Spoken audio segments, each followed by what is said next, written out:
Folks, want to thank all of you for making Locked On College Basketball your first listen or your first watch of the day. Shout out to those everyday listeners. You all know who you are. We appreciate you checking out the show on your favorite podcast platform or checking out the show on YouTube. If you have not done so yet, go to youtube.com, search Locked On College Basketball, and hit that big red subscribe button. We very much appreciate it.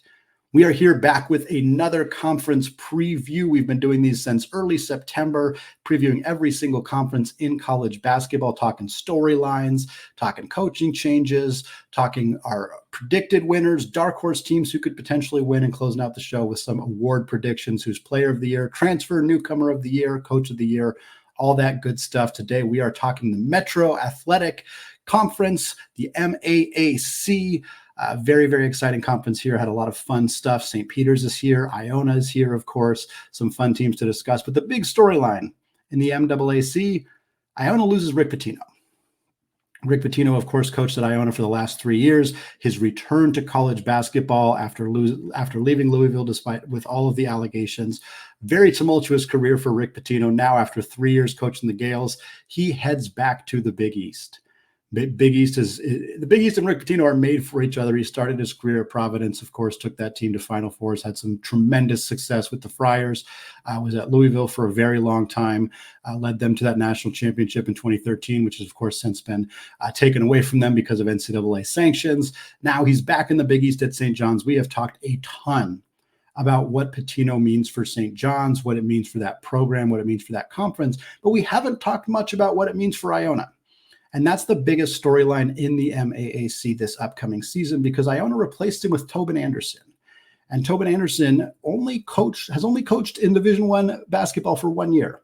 But it was last year at Fairleigh Dickinson, and they did something that's only been done twice in college basketball history, as a 16 seed upsetting Purdue in the first round. That, coupled with the fact that Anderson had a solid season for FDU, they went 21-16, and the fact that he was a very successful Division II coach prior to getting hired at Fairleigh Dickinson, is enough for Iona to say, hey, we're going to take a swing here. We're going to bring this guy in. We're going to see if he's capable of turning this program around. But it's going to be some work. It's not going to be easy for Iona to do this, not only because they lose a fantastic coach in Rick Pitino, but they lost a huge chunk of talent off of last year's roster. Dennis Jenkins, 16 points, 5 assists last year. He followed his coach Rick Pitino to St. John's. They also lose Walter Clayton, who averaged about 17 points per game last year. He went to Florida, considered one of the best transfer additions in all of college basketball. They also lose Nelly Joseph, who averaged 15 points and 9 boards. For those counting at home, that's 3 players averaging 14.9 or more points per game. Leaving Iona, Nelly Joseph goes to New Mexico. They also lose Quinn Slazinski. Slazinski only played, I think, 7 games last year for Iona, but across the last 2 seasons, he's averaged about 9 points per game. That big man heads over to West Virginia.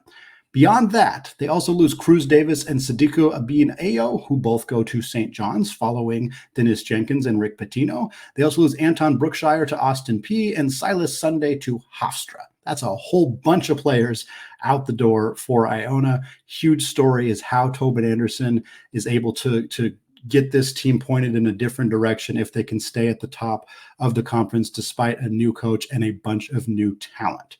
Not the only coaching change going on in the MAAC as well. They also have Quinnipiac. They replace Baker Dunleavy with Tom Pecora. Dunleavy leaves after 6 solid seasons coaching the Bobcats. He went 86-93.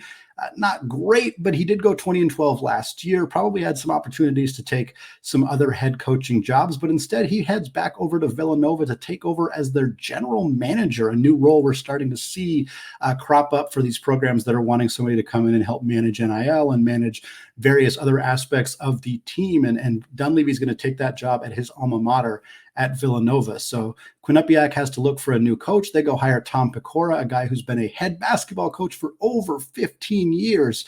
From 2001 to 2015, he was the head coach at the Division I level. From 2001 to 2010, he was the head coach at Hofstra, where he went 155 and 126. He then took over at Fordham in the A10 for the last 5 years, from 2010 to 2015. Did not have very much success in the A10. Fordham's a tough program to coach in that Atlantic 10 conference. He went 44 and 106. Then he was canned after that and then started at Quinnipiac as an assistant coach in 2017. And he has been there ever since, now getting a chance to take over as a head coach once again in the MAAC conference. Meanwhile, other storylines in the conference. A lot of solid talent out the door. We already talked about all the Iona players leaving. And that's a big storyline, of course, because Iona was the team that won the conference last year, but they are not the only key players from the MAAC who are leaving and out the door. Sixth man of the year last year, TJ Long, he leaves from Fairfield to go to Vermont. First teamer Noah Thomason goes from Niagara to Georgia. Second teamer Desi Jones goes from Quinnipiac to Austin P. Third teamer Supreme Cook, fantastic name. He heads from Fairfield to Georgetown. Third teamer Jalen Benjamin goes from Mount St. Mary's to Santa Clara. And third teamer Javion McCollum goes from Siena to Oklahoma. It's interesting to note some of these smaller conferences, as we've been doing this exercise, you see their first teamers, their second teamers transferring to a lot of other smaller conferences, low major conferences. Here in the MAAC, a lot of these guys are going Power 5. You got Oklahoma, Georgetown, Georgia is on here.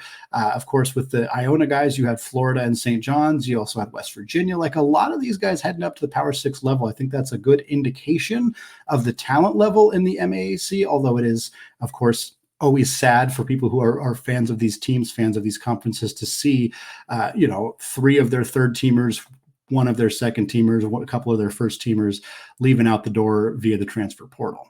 But the good news is they got guys coming in. And a handful of guys coming in from that Power 6 level. I'm always interested to follow how guys transferring, and I've said this phrase on here a bunch of times, and I've always said that I don't like it, but it is the best way to describe it. The guys who transfer down from the Power 6 level to the mid-major levels and kind of see how they succeed. A few guys we'll be keeping an eye on in the MAAC next year. Alexis Yetna going from Seton Hall to Fairfield. We'll talk more about him. Joel Brown goes from Cal to Iona. Richie Springs goes from UConn to Quinnipiac, and Isaiah Sulak goes from Tennessee to Marist. Couple guys to keep an eye on there. However, what I want to talk about now, if Iona has that much talent out the door, who might step up and win the MAAC? Could Fairfield's strong offseason lead them into the big dance? All that coming up after a word from today's sponsor, Bird Dogs. Folks, I'll keep it simple with you. Bird Dogs, they make you look good. This Bird Dog stretch khaki shorts are designed to fit slimmer through the leg, giving you a truly sculpted look. Bird Dog shorts do the exact same thing as Lululemon, but they fit even better. They also fit way better than regular shorts, which are made of stiff, restricting cotton. Bird Dogs fixed this issue by inventing cloud knit fabric that looks just like khaki but stretches so that you get a way slimmer fit without having to sacrifice movement. Bird Dogs uses anti-stink sweat wicking fabric that keeps you cool and dry all day long. So go to birddogs.com/lockedoncollege or enter the promo code LockedOnCollege for a free white tech hat with your order. That's birddogs.com/lockedoncollege or promo code LockedOnCollege for a free white tech hat. You won't want to take your Bird Dogs off. We promise you. All right, folks, closing out the show today, continuing our conversation about the MAAC conference. We talked about some of the key players out the door. We talked about the coaching change at Iona with Rick Pitino out the door at St. John's and Tobin Anderson coming in. Now I want to take a look at who we think are the favorites and the dark horses to potentially win this conference's automatic bid this upcoming season. And I'm going to lead with Rider. Rider was 13-7 in league play last year. They finished second behind Iona, 16-14 overall. And among all the other teams in the conference, they didn't seem to lose as much talent. There's a few other talent teams that kept a key amount of their core players together, but Rider really kind of stood out to me. Dwight Murray is a big loss for them. He averaged 15.7 points and 5 boards last year. They lost a couple other kind of key depth options, but by and large, they kept their core together. Mervyn James is back. He averaged 13 and 7 last year. Alan Powell's back, 10.5 points and 2 assists last year. Tariq Ingram's back, 6.4 points and 3.5 boards, kind of back in the front court for them. And then they added some key players that I think are going to help with their biggest issue last year, which was outside shooting. This Rider team really struggled to space the floor, didn't give their guards a lot of room to operate. And now they add in the Weeks brothers. TJ Weeks comes over from UMass. He averaged 8.8 points and 3.7 boards last year. That's a grad transfer coming over from a solid program in UMass, a guy who was productive in the A-10. That's a really, really nice addition. And you add his brother Tyreek Weeks as well. He comes from Miami-Dade Community College, a little bit less certain what he's going to bring, but he shot the lights out over there. TJ Weeks also a strong shooter as well. So two guys coming in, familiar with playing with each other, of course, should assimilate to the system well. Both can stretch the floor a little bit. That should help significantly with what Ryder's biggest issues were last year. They also had JT Langston from a junior college in the LA area as well. So for me, the Bronx are my favorite at this point. I'm not going to rule out Iona entirely. I think that it's really hard to lose 8 key players from your roster. It's really hard to go from a Hall of Fame coach to a coach who's in his second year coaching at the Division I level, but this is still a talented team. They still added some key pieces in the portal, and I think they're still going to be in the mix as well. But for me, my dark horse team, and maybe this isn't a great dark horse, but I figure they finished 7th last year. So if I'm picking a team to go from 7th to 1st, that feels like enough of a jump to consider them a dark horse, and that's Fairfield. Fairfield went 13-18 last year overall. They went 9-11 in the MAAC. They also lost a couple of key players. TJ Long transferred to Vermont. Like we said, he was the 6th man of the year in the conference last year. Supreme Cook, that's Supreme Court is probably something he gets called on accident every once in a while.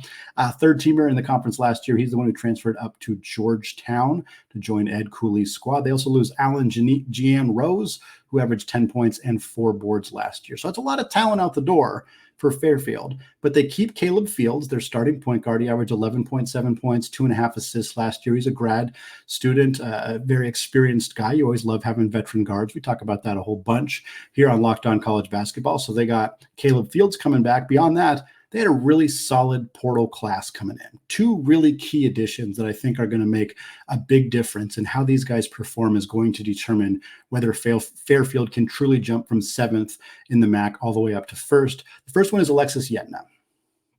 Alexis Yetna averaged 8 points and 7.5 rebounds last year at Seton Hall. You can grab 7 boards a game in the Big East, and now you're coming down to the MAAC. That's exciting. It's exciting to see what he's capable of doing. He's a 5th-year forward. He's 6'8". He's got a lot of ability that I don't think you see from very many players in this conference. He's got a lot of college basketball experience. To me, I think Yetna's a guy who realistically will compete for all conference first team, who might win Defensive Player of the Year, who might win Player of the Year. He's legitimately in the conversation for all those things. And if he is that guy for this team, it's going to be hard for Fairfield to not jump from 7th to 3rd or 2nd. And at that point, it's a game or 2 away, and you could be in 1st place. Or even if you finish 2nd or 3rd, all it takes is a few good games in the tournament, and bam, you find yourself in the big dance out of Fairfield. They also had Burima Sek coming over from New Mexico. 46 games he played for New Mexico. He only averaged just under a point per game, 1.8 rebounds, but he's 6'11". This is a big dude. Again, 2 rebounds per game in a limited role in New Mexico in the Mountain West, a pretty physical conference. There's some intrigue here. There are not a lot of 7-footers in the MAAC. And a guy who has not quite Power 6 experience, but Mountain West experience, a very, very solid, difficult conference to play in and game out. I think you got to expect that there's some optimism here. He's a junior, so he's got 2 more years of eligibility. I think if he can become an enforcer around the rim, if he can become a low post scorer, a high level rebounder, if Yetna can come in and legitimately play like Player of the Year, that's enough for me to feel pretty optimistic about about Fairfield's chances, of potentially moving from 7th all the way to 1st. They'll be competing with Ryder. They'll be competing with Iona. And what I want to do now is talk about some tiers for this conference, because I had kind of a hard time breaking them up. But tier 1, I have Ryder and Fairfield. I also have Iona. And then the 4th team I snuck in there is Siena. I think they're a team that could potentially win the conference as well. Those are the 4 teams that I think have the best chance of winning the regular season and earning that automatic bid into the NCAA tournament. Tier 2 is Canisius, Quinnipiac, and Mount St. Mary's. I kind of have all those teams lumped together as kind of dark horses / teams that maybe could make a push, but are probably going to finish more in the middle. And then tier 3, the final tier, is the 4 teams that I expect to be towards the bottom of the standings this year. Marist, Niagara, St. Peter's, the NCAA tournament darling from a few years ago. Shaheen Holloway's not there anymore, and they haven't seen a lot of success since then. And then Manhattan closing it out. Speaking of closing it out, let's finish up the show today talking about our awards. We got 3 award predictions to make here: Player of the Year, Newcomer of the Year, and Coach of the Year. Player of the Year, let's start there. I'm going to go with Taj Stavesky, a guy I haven't mentioned yet, a team that I haven't really talked about much yet in Canisius. But Stavesky is a guy who averaged 12.5 points, 3 boards, and just under 3 assists last year. That was as a redshirt freshman. He did not play his freshman year because of injury. So last year was his first season, and he goes out and averages 12.5 points. I think that anybody who can put up that level of production as a freshman, you kind of got to expect that there's a real chance that they show that breakout talent in year 2. Canisius had a ton of players stick around. I think 8 rotation players are back. So he's familiar with his teammates. They're familiar with his game. I think he has a real chance to break out. My honorable mention here is Mervyn James at Rider. He averaged like 12 and 7 last year for Rider. I have Rider as my favorite to win it all. I think there's a real chance that with more floor spacing with the Weeks brothers coming in, I think that gives James more room to operate down low, and him putting up something like 16 and 8 wouldn't surprise me at all. And that might be enough for him to win, especially if Rider ends up winning the regular season trophy. Newcomer of the Year, I kind of teased this already. I'm going with Alexis Yetna at Fairfield. If I think he's got a real chance of being a first teamer, if I think he's got a real chance of winning Player of the Year, then it's hard for me to ignore him as the Newcomer of the Year. Again, 8 and 7 out of the Big East. That's just a tremendous type of talent to be able to add in the MAAC conference. He helps kind of fill the void of some of the guys that they lost in the transfer portal, and I think this is going to be a really, really solid addition for Fairfield, and a player that I'm excited to see how he performs this year in the MAAC conference. And then Coach of the Year, closing out the show, I'm going with Jay Young at Fairfield. He hasn't had a ton of success yet. He's 50 and 73 in his first 4 seasons. But again, there's some expectation that Fairfield could really take the leap this year. Again, they kept Caleb Fields, their starting point guard.